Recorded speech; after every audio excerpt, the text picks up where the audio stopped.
Okay. So yesterday, as we did the avoir, today we are going to apply that avoir section. First of all, please note this down. Combien de is to ask for the quantity. It is a question for the quantity. It has two meanings, that is how much, or even if you want to ask for how many, first you will start with combien de. Combien de livres avez-vous? Avez-vous is nothing but the inversion of the verb avoir, which is a type of the question making in French.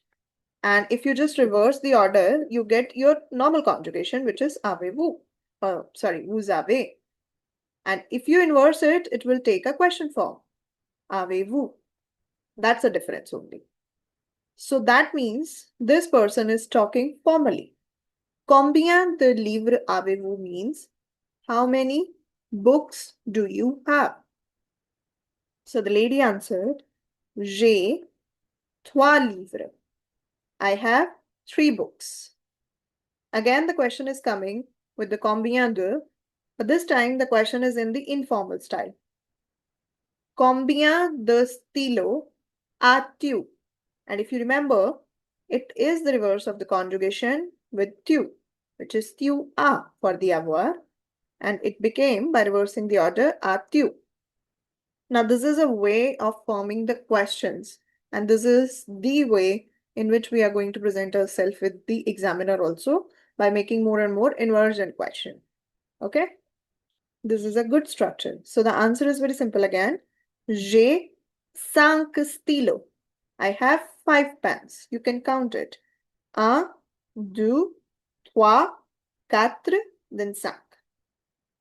This is how you apply the avoir. Whenever you have to say, I have, you have, he have, she has, we are having, anything, even in the form of the question, you need to ask with the avoir only. Their avoir is required. In our last sessions, we have done les articles indéfinis. Today, we are going to revise les articles définis. We have already done these, but this is a quick revision. As the name itself is saying, these are about the definite articles. So they are used to denote the objects that are known to the speakers, one, and to talk about one, but particular one.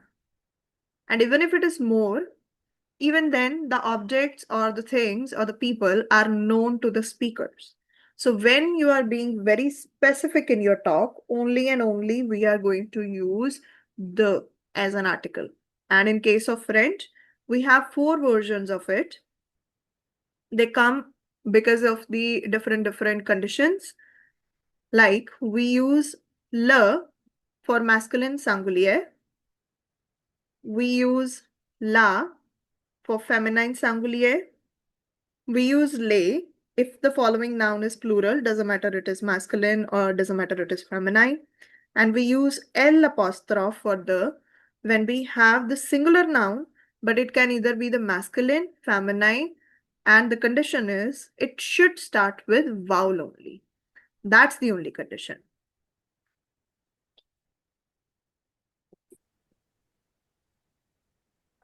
Le and la both become L apostrophe before a singular noun, but the only condition is if the noun is beginning with a vowel or if it is beginning with the ashmuer. If we see the first case here, it is le éléphant. We know that éléphant is going to be the masculine only, but because this is starting with a vowel, according to the rules of French, we need to drop this E and we need to introduce the apostrophe. So that's why it becomes l'éléphant. Same is the case with la école. Now this is a vowel and this is again a vowel. So we drop this and the contraction becomes L apostrophe. So it becomes l'école, which is school. There are more examples to it. For masculine, if you have to say the bed, it will be le lit. The phone, le portable. If it is feminine noun, like chambre, bedroom. So la chambre, The door is also feminine. So la porte, if it is starting with a vowel. Now you can see, although this horloge is feminine, but the spellings are starting with ashmue.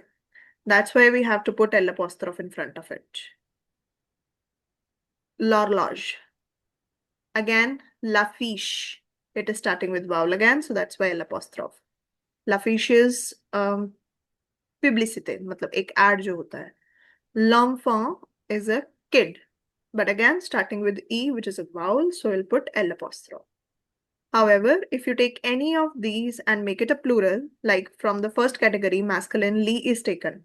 If you put an S, it will change its article to lay. Take another example, chambre. Generally, it is feminine, but as it is coming in the plural form, so it will take lay as an article. Again, even from the vowel category, if S is there, you have to make it plural, more than one. So the hoardings, the publicities, so it will become les affiches.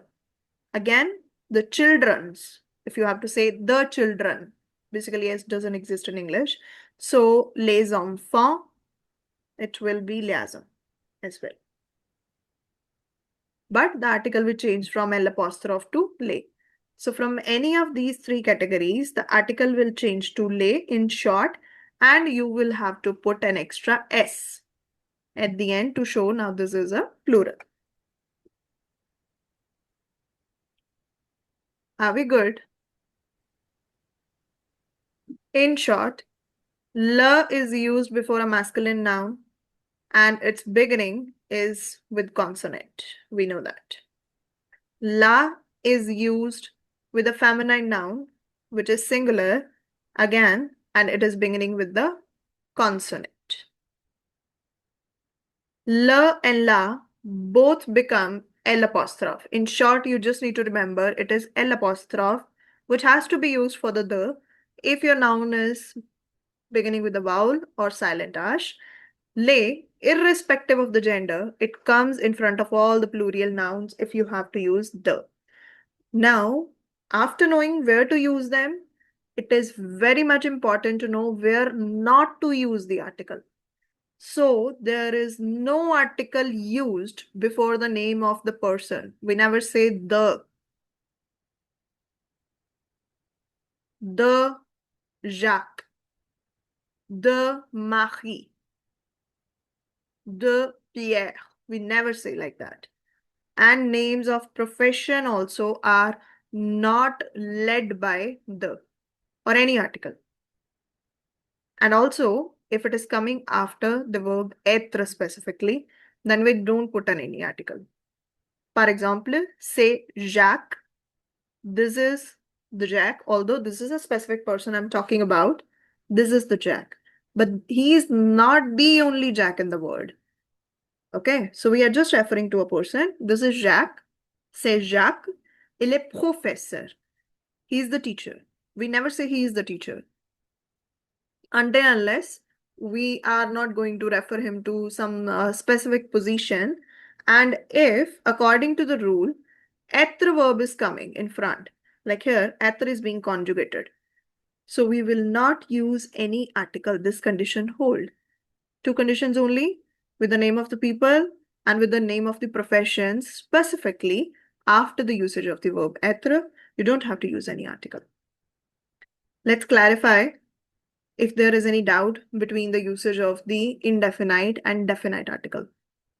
Okay. I'll read this one. Le garçon.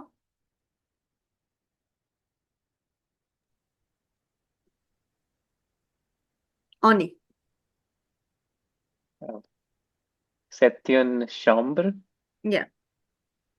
This is a bedroom because we are talking about the general one. But as you associate a person with the bedroom, now you are specifically talking about the bedroom of Alain. That is why the article will change itself to the definite article.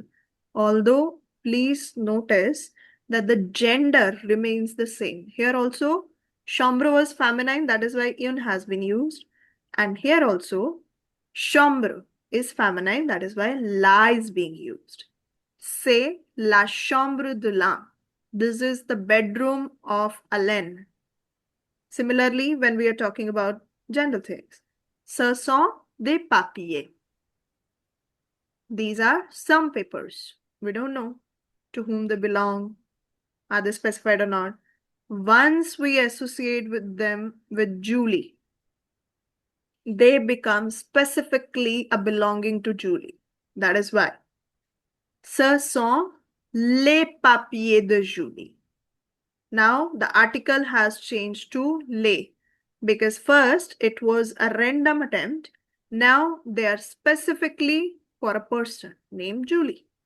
Ce sont les papiers de Julie. These are the papers of Julie. Again, the third example. C'est un livre. Random thing. This is a book. Livre is masculine, so we'll use the indefinite article un. But as you associate it with the name Robert, c'est le livre de Robert. This is the book of Robert. As you associated it with the name, it became specific. Now this is known to the speaker. That is why c'est le livre de Robert. This is the book of Robert. This is the difference between the indefinite and definite articles. And today we have learned about the usage of the avoir verb. So we are going to go through it once again. Tomorrow we are going to have its worksheet first, and then we will be moving forward towards the next concept.